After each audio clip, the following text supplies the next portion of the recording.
when I think I have it figured out. Like just when I think, okay, I got the deck figured out, it starts losing its thing, right? Of course I'm talking about junk doppel because it's what's been the topic as of recently because of the new support that was announced, right? I was like, how do I make this work? But then we can't use those cards now, so we had to I guess focus on a proper deck that we can use right now, right? Because like Stardust Synchro doesn't come out till who knows when.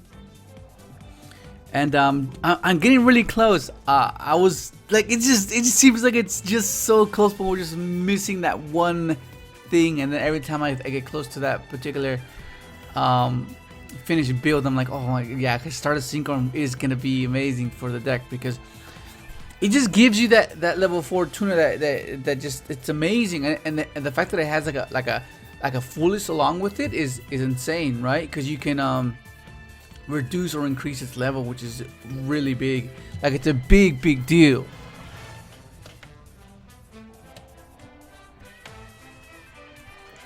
So waiting for that to happen is just like a bit of a nightmare because I know that once it's out, it's gonna be quite impactful for the deck.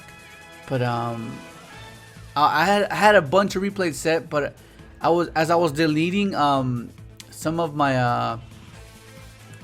the replays because I have so many replays, and it was just like a bit overwhelming, like trying to like keep track of what was what. So I ended up deleting all the replays. So I was like, oh my god, what are you kidding me? And they were epic replays too. They were so epic. They were like, oh dude, that was like amazing. And they were just basically showcasing what the deck was capable of and what these cards added to it. Like there was a point where I'm playing triple droplet, triple twister, so like going first or second won't be an issue because like the deck itself is not really toolboxy. It's more really combo centric and very non-interactive until you do your actual your end board, right? Like once you make, because your deck is made of a bunch of little cards that make the boss monsters within the extra deck, right? That's how it's meant to function. So I don't know, it's just really weird because it's like, what do you want? Because you sacrifice consistency when you do that, right? Because like we want to be able to have the main deck outs, like twisters for back row, droplets for an established board. And look at this guy. Oh man, I just got strike. But look at this guy's gonna come back. Look at this Black Run. Dude, oh my, look at what I hit so many things. Look at that, damn. I guess he's made for Eldritch, or like I guess virtual world will be decent as well. But yeah, I'll be showing you guys some replays of Stardust Assasult mode. You can play this build now. This build is legal right now. I was debating on whether to torrential so you won't send, but I was like, nah. Let's just like go through his attempt to pop my back row, and I'm just gonna go gamma, and that's gonna give me my Stardust Dragon. And now I'm like, oh, that's so cool. Look at that, amazing. Just attack for 35, have torrential, have Skull Mash. I mean, Skull Mash is pretty garbage against this matchup because it does nothing. I mean, it hits a dogmatic extra deck sent, right? But like, apart from that, it's really bad. Like, it basically does nothing. And like knowing what he's playing now, it makes it a bit easy. But look at his hand. This hand is not too great, but like the deck, like the Stardust Assasult mode decks, if you don't draw these, it's amazing. It's basically amazing. It's basically it's a similar approach to, oh my god, the one of Yugioh ratios are a myth, man. You don't follow them to an extent, but don't stretch yourself out over them because this is Yugioh, and you're just gonna look at this. Look at this. He felt so safe. He felt so safe, and he just like, I'd be pissed. I every time I get rebooted, I get pissed as well. It says Ice Prison, but he thinks he's safe because he set Ice Prison, but no, he's gonna freaking black rose his entire board. Look at that, just nuke everything. Look what I hit. Oh man, I hit everything. If he had judgment, I would have been in trouble though. Look at this. Torrential. So cool. Look at this. Evenly. The same thing. Just get the one card off negate, and you're set, dude. I won Battlefish in case he had Strike, and yeah, he did have Strike. Yeah, it'll just be more damage. It's just based one-on-one. It's just like it's an old fundamental that's just learned throughout playing the game. Cause like he took 16 and 50, 31. That's like almost half his life points. So that's gonna be quite huge later on. Teleport, man. I've even just thought of putting that 5-card engine in anything. Because if you open a teleport 1-for-1, but of course you have to have the 1-for-1 and teleport be relevant within the deck as well, not just specifically for this, because I don't know, but like just having the fact that you can open up teleport and have an Omni negate already is huge. It's insane. So I'm just debating on whether you want to do with every possible deck that will allow it, because it's so cool. I'm just playing on Strike here or Book of Moon because I know who's playing Book of Moon, and I don't want to be like, okay. So let's see, trying to just go battle, take 400. Because I have Ash, I have Torrential. Like, there's no way. Like, it should be fine. It's over. But like, oh man, yeah. Just going back to the Junk Doppel deck, like it's. Oh, this is the Tri Brigade one. This is the game 2. Well, I did it in wrong order. But yeah, man, I don't know. It's just, it's like it's always there. Like it's just, it's kind of hard to try. Oh, like the Ash just completely stopped everything. Look at this. At this point, you can make anything, any level synchro, which is what I like about this. Anything from 6 to 9, which is insane. Look at this.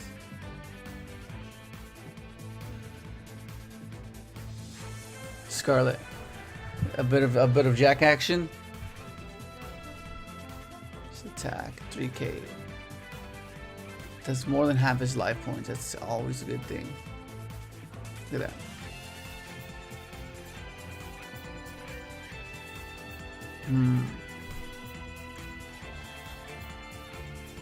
Yeah. Look at that. Oh my god, it's so freaking great. It's over. Look at that teleport as well. Teleport. Oh man, this is over. Yeah, I mean, I get why this deck is it's seeing popularity, because it's consistent, right? It's consistent, and but it's like a max turn 4 deck. Like you can't, like this deck can't survive past turn 4, unless your opponent just open up ass. Like if your opponent opens up really bad, then it's like Like one of the biggest things that I've been testing and going back to is playing I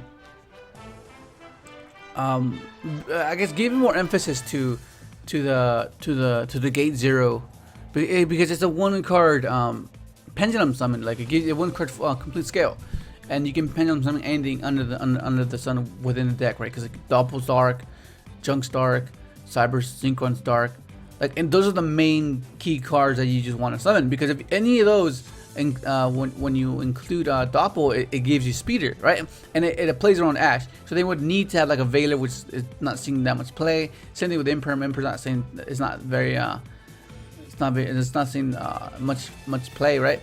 So like having to be able to just go, okay, special, and then not even use your normal summon is insane, right? Which is huge, because now when Stardust comes out, that means you can go special, make Speeder, they Nibiru you, okay. You get a token, you summoned your guy, you add the foolish, you foolish the Stardust tail, was it the tail? I already forgot the damn name. The other one. And then you just summon John. It just makes the the resiliency a bit better because oh look at that. Dude, look at this guy. That's just crazy, man. Time Thief? Time Thief. Look at this Time Thief deck. It's getting pretty scary for sure. I was like, oh, what's he gonna do now? Look at this. It's over. It is over, man. Wait, didn't I? No, I think it's this one. I think it's this one where it's kind of weird. Oh yeah, this is the one where Dark Ruler. Yeah, I figured like maybe it'll be decent. He's playing this as well. Like, what the heck is this guy playing? Dragon Link Time Thief? Like, I don't know if it's just kidding. I'm not sure this is the regular thing or a normal thing, or I'm not even sure. But I do know he's just gonna make something. I'm like, okay, sure. I guess it's dark. I guess it's a 1-card Time Thief still. Either way, and it gives you the. Oh wait, I can see it now. Okay, hang on. Does this trigger when Time Thief is destroyed? If a dark monster control that was special from an extra deck is destroyed by a card, you can send this card from your hand. From the hand or if it's a graveyard and target one of those destroyed monsters. Oh, okay. So this is like a reborn for this, because you can reborn this guy, and then the Time Thieves have this thing where you can attach materials to it. Oh, that's clever. That's pretty cool.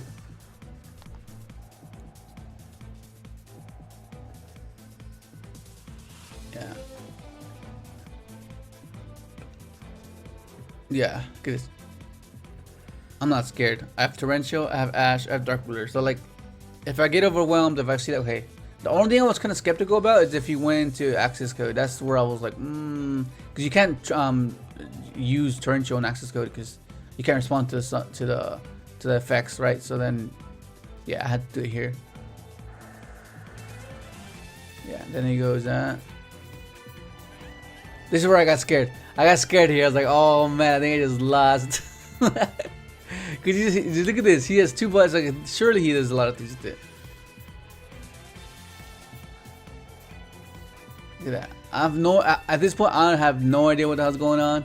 All I know is he's just summoning things. I'm like, just throw it to me, please. And he's not going battle phase. Like, he just didn't attack me. Like, very interesting. Look at this. Yes.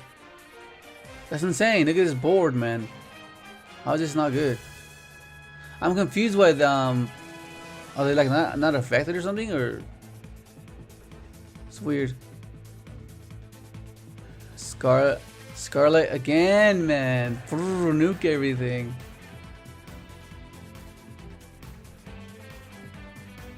Look at this. Crazy. But I have no interaction, so I had to do this. Watch. This is pretty cool. Look at that. This is the good thing about Vermilion, which is amazing. Just add back Ash. So I have some sort of interaction. It's like, okay, I should be fine. I have Ash. If anything, I have this. I was like, oh my god, I should be fine. Look at this. 1 card on me. I need Ash's V. That's a foreshadow, man. I should have just not done that, but I guess I let it know. So just go beat down right now. Just go beat stick. 2k to the face. He has 3 more turns of this. If he doesn't have anything, he just loses. Especially because this will stop anything he summons. Any Ash, like just more interactive things. It's just amazing. Second back row. Impermanence. The good thing about impermanence is that if you don't have the tanky, it just works really well with Stardust Assault mode because it's unreadable. Like you can keep it in your hand and use Stardust's effects, and then they'll be like, okay, that's it, no more interactions. Maybe hand traps, you know. But imperm will be like, what the imperm? What the hell?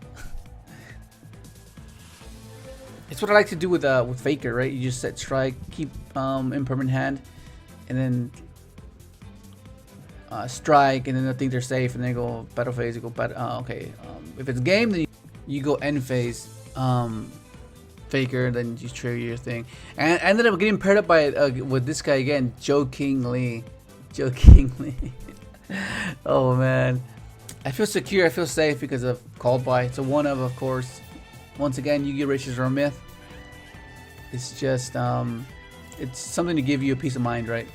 It's something to abide by, something to consider as your deck building, and give you some sort of awareness of the probability of you opening a certain card. But like, you can follow that, but to an extent, not to the point where you're just stressed out, like, oh my god, I just need one of these cards. I mean, first, there's gonna come a point where you play a deck long enough that you'll understand the ratios, and you'll be like, okay, yeah, you know, because like someone that's been playing a deck longer than you have will understand odd ratios that you just wouldn't, because you haven't played the deck as long as they have.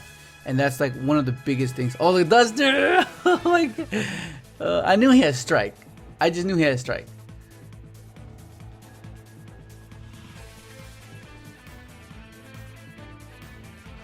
Yeah, I was like, okay, that should be fine. I mean, I have my strike if he has like Ash or something. And this is where you just have to put Stardust in his place, man. He turned against you unwillingly, of course. Unwillingly, that's why he's negated as well.